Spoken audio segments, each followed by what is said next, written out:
निवडणूक आयोगाविरोधात आज इंडिया आघाडी रस्त्यावर उतरणार आहे। राहुल गांधींच्या नेतृत्वामध्ये इंडिया आघाडीचं आंदोलन होणार आहे। शरद पवार, संजय राऊत हे राज्यातले नेते या आंदोलनात सहभागी होणार आहेत। निवडणुकीत मतचोरी झाल्याचा राहुल गांधींचा आरोप आहे। केंद्रीय निवडणूक आयोगाचं काँग्रेस खासदार जयराम रमेश यांना पत्र सुद्धा आलेलं आहे। निवडणूक आयोगानं आज दुपारी 12 वाजता खासदारांना भेटीसाठी वेळ दिलेली आहे। फक्त 30 व्यक्तींना भेटीची परवानगी देण्यात आली। देशाच्या इतिहासात पहिल्यांदाच निवडणूक आयोगाच्या विरोधात मोर्चा काढला जाणार आहे। मोर्चा काढणार आहे इंडिया आघाडी आणि इंडिया आघाडीचं नेतृत्व करणार आहे लोकसभेचे विरोधी पक्षनेते राहुल गांधी। राहुल गांधी यांच्या घरासमोर मी सध्या उभा आहे। सुनेरी बाग लेनच्या समोर राहुल गांधी यांना सरकारी निवासस्थान मिळालेलं आहे। देशाचे विरोधी पक्षनेते म्हणून त्यांना हे सरकारी निवासस्थान मिळालेलं आहे आणि राहुल गांधी या ठिकाणाहून साधारण मोर्चासाठी 10 ते 11च्या दरम्यान संसदेकडे जातील। संसदेमध्ये सुरुवातीला आजच्या विषयावरची चर्चा करण्यासाठी सरकारच्या वतीनं जो अजेंडा आहे, खास करून विधेयक जे आहे ती मांडली जाणार आहे। इन्कम टॅक्स विधेयक मांडण्याची शक्यता आहे। मात्र या विषयावरती देखील चर्चा होते की नाही हे पाहणं महत्त्वाचं आहे।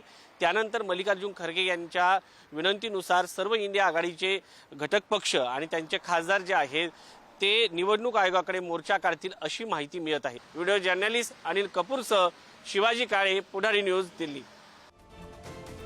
महत्त्वाची बातमी आपण पाहतोय। इलेक्शन कमिशन अर्थात निवडणूक आयोगाच्या विरोधात इंडिया आघाडी आज आंदोलन करते। इंडिया आघाडीच्या या आंदोलनाचं नेतृत्व राहुल गांधी करतात। याच आजच्या मोर्चा संदर्भात खासदार बळवंत वानखेडे यांच्याशी आमच्या प्रतिनिधींनी बातचीत केली। शिवाजी काळे यांनी केलेली बातचीत आपण माझ्यासोबत काँग्रेसचे खासदार बळवंत वानखेडे, त्यांच्याशी आपण थेट संवाद साधू। हा मोर्चा कसा असणार आहे आणि मोर्चाचं कारण काय आहे, पुढची रणनीती काय असेल? आमचे नेते राहुलजी गांधी यांनी वारंवार निवडणुका झाल्या तेव्हापासून सातत्यानं निवडणूक आयोगावर जे आरोप केले आणि आरोपच केले नाही तर ते परिस्थिती त्यांनी समजून सांगितली। पत्रकार परिषद घेऊन सुद्धा त्यांनी कसं कसं खोटं मतदान झालं, कोण्या पद्धतीनं 4-4 ठिकाणी नाव होते आणि त्यांनी कसं कसं मतदान केलं हे पुराव्यानुसार सिद्ध दाखवून दिलं। परंतु तरी पण सरकार यावर कुठं लक्ष देत नाही।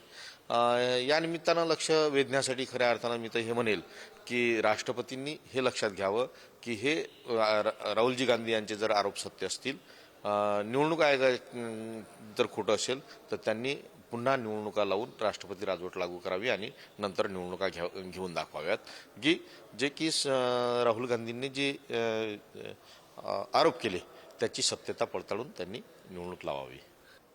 धन्यवाद। हे होते खासदार वानखेडे।